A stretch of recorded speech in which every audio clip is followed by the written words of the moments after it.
Telangana CM Revanth రెడ్డిపై journalist రాజకీయ నేత తీన్మార్ మల్లన్న సంచలన వ్యాఖ్యలు చేశారు. ముఖ్యంగా కులగణన అంశంపై రేవంత్ రెడ్డితో ఓపెన్ డిబేట్ కి సిద్దమని ప్రకటించారు.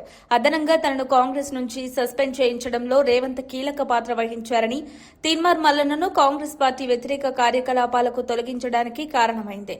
అయితే స్పందించిన ఆయన తన సస్పెన్షన్ వెనుక రేవంత్ ఉన్నారని, ఇది చాలా పెద్ద పొరపాటని అన్నారు. బీసీల హక్కుల కోసం తాను పోరాడుతుండగా తనను బయటకు పంపేందుకు ఆ ఉద్యమాన్ని ఆపాలని ప్రయత్నించారు. బీసీ ఉద్యమం ఆగిపోతుందన్న భ్రమ నుంచి సీఎం బయటకు రావాలి. రేవంత్ రెడ్డి తన చుట్టూ ఉన్న వాళ్ళు బానిసలా ఉండాలని కోరుకుంటారు. కులగణనను తప్పుడు కోణంలో చూపించి బీసీలకు న్యాయం చేయకుండా ఎప్పట్లాగే మోసం చేస్తున్నారని, చర్చకు నేను ఎప్పుడైనా సిద్దం మల్లన్న స్పష్టం చేశారు. బీసీలకు 42% రిజర్వేషన్ కల్పిస్తానన్న రాహుల్ గాంధీ హామీనే తనను కాంగ్రెస్ లోకి చేర్చారని మల్లన్న గుర్తు చేశారు. కానీ రేవంత్ తప్పుడు విధానాలతో ఆ హామీని అమలు చేయకుండా అడ్డుకుంటున్నారని, 2011లో రాహుల్ గాంధీ ఏం చేశారో అదే నేను చేశాను. అప్పట్లో మన్మోహన్ సింగ్ తీసుకొచ్చిన ఆర్డినెన్స్ ను రాహుల్ చించలేదు కదా. అయితే ఇప్పుడు నాపై ప్రత్యేక న్యాయాన్ని ఎందుకు పాటిస్తున్నారు?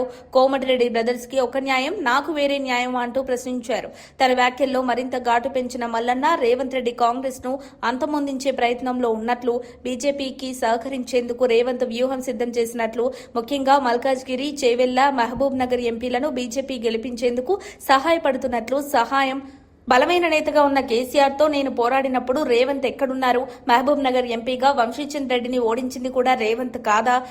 గెలుపుని తన క్రెడిట్ గా చెప్పుకోవడం ఎంతవరకు సమంజసమని తీన్మార్ మల్లన్న ఆరోపించారు. కాంగ్రెస్ అధికారంలోకి రావడంలో తన కృషి కూడా లేదని మల్లన్న అన్నారు. నా న్యూస్ ఆఫీస్ గాంధీ భవన్ లా మారి కాంగ్రెస్ విజయానికి నాంది పలికింది. నా ప్రచారం ప్రభావంతో 45 నియోజకవర్గాల్లో 42 చోట్ల కాంగ్రెస్ గెలిచింది. అయినా రేవంత్ నన్ను విస్మరించారు. కానీ 2028 నాటికి బీసీ సామాజిక వర్గానికి సీఎం ఖచ్చితంగా వస్తాడని ధీమా వ్యక్తం చేశారు. అలాగే సోమాజిగూడ ప్రెస్ క్లబ్ లో జరిగిన మల్లన్న మీడియా సమావేశానికి బీసీ, జేఏసీ నేతలు మద్దతు తెలిపారు.